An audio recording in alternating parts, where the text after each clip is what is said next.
Hello everyone, welcome back to my channel. आज मैं आ गई हूँ आपके लिए एक और नई पोएम लेके, a tiger in the zoo.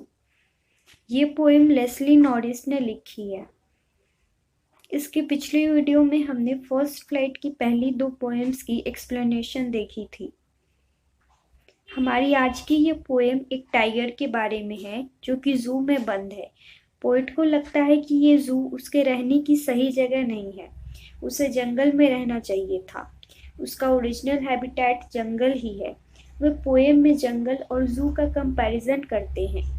वे बताते हैं कि जू में टाइगर एकदम सैड है। वो लोगों को आते जाते देख रहा है, उसे अपने घर यानी कि जंगल की याद आ रही है। तो कुछ यही चीज़ें पोएट हमें बताना चाह रहे हैं। तो चलिए चलते हैं फर्स्ट स्टैंजा की तरफ। He stalks in his vivid stripes the few steps of his cage on pads of velvet white in his quiet rays। कुछ वर्ड मीनिंग्स देखते हैं। स्टॉक्स यानी कि चलना, विविड यानी कि चमकना, स्ट्राइप्स उसके शरीर पर बनी धारियां, क्वाइट शांति से, रेज क्रोध। पोएट कहते हैं कि टाइगर की बॉडी पर सफ़ेद रंग की चमकने वाली धारियां बनी हुई हैं। जू का पिंजरा जंगल के मुकाबले बहुत छोटा है और वो टाइगर उस छोटे से पिंजरे में ही कुछ कदम चल रहा है। उसके पैर के पंजे वेलवेट की तरह गद्दीदार हैं। उसे फोर्सफुली उसके असली हैबिटेट यानी कि जंगल से निकालकर जू में रखा गया है, इसलिए उसके अंदर इस चीज का गुस्सा भरा हुआ है। वह अपने गुस्से को अपने मन में दबाए हुए है और पिंजरे में दुखी मन से घूम रहा है।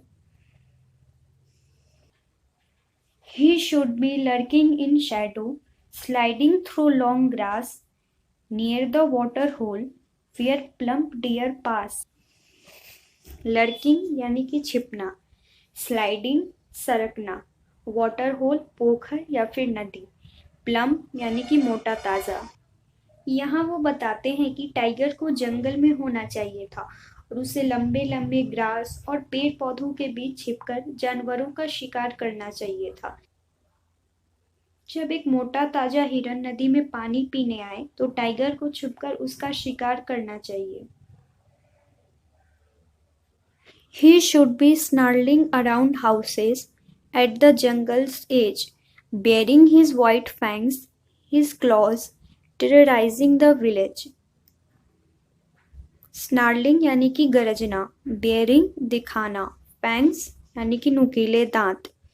यहाँ वो कहते हैं कि जंगल के किनारों पर या जंगल के आसपास जो घर बने होते हैं या फिर जो गांव होते हैं, विलेजेस होते हैं, टाइगर को वहाँ पर अपना खौफ बना के रखना चाहिए था। उसे उन घरों के बाहर स्नार्लिंग यानी कि गरजना चाहिए, अपने नुकीले नुकीले दांतों को और अपने खतरनाक क्लॉज यानी कि पंजों से विलेजर्स को डराना चाहिए। But he is locked in a concrete cell, his strength behind bars, stalking the length of his cage, ignoring visitors। Cell यानी कि जेल, स्टॉकिंग यानी कि चलना। यहाँ फाइनली वो जू के बारे में बताते हैं कि वो ये सब चीज़ें नहीं कर सकता, हिरन का शिकार नहीं कर सकता, जंगल में नहीं घूम सकता है, विलेजर्स को टेरराइज नहीं कर सकता है। क्यों? क्योंकि वो जू के पिंजरे में लॉक है। ये पिंजरा उसका जेल है, उसकी पावर्स जेल के बार्स के पीछे हैं। वो पिंजरे में बंद होने की वजह से लोगों को अपनी स्ट्रेंथ नहीं दिखा सकता है। विजिटर्स को इग्नोर करते हुए वो पिंजरे में ही घूम रहा है।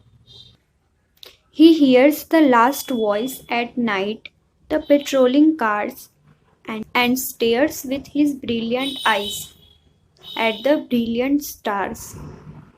Patrolling cars, a car used by zoo officers। Brilliant यानी कि चमकदार। वो कहते हैं कि टाइगर रात में आखिरी आवाज़ उन पेट्रोलिंग कार्स की सुनता है जो उस जू की सड़कों पर से होकर गुजरती हैं। आपने देखा होगा रात के समय कुत्ते बिल्लियों की आंखें चमकने लगती हैं। वे कहते हैं कि टाइगर अपनी चमकती हुई आंखों से रात के समय आसमान में तारों को देखता है, शायद इसी होप में कि उसे अपना हैबिटेट वापस मिल जाए, उसे अपना घर मिल जाए, उसे इंडिपेंडेंस मिल जाए जो कि हम सभी को चाहिए होती है। हमारी ये पोएम यहीं पे खत्म होती है। At what does the tiger look at in night?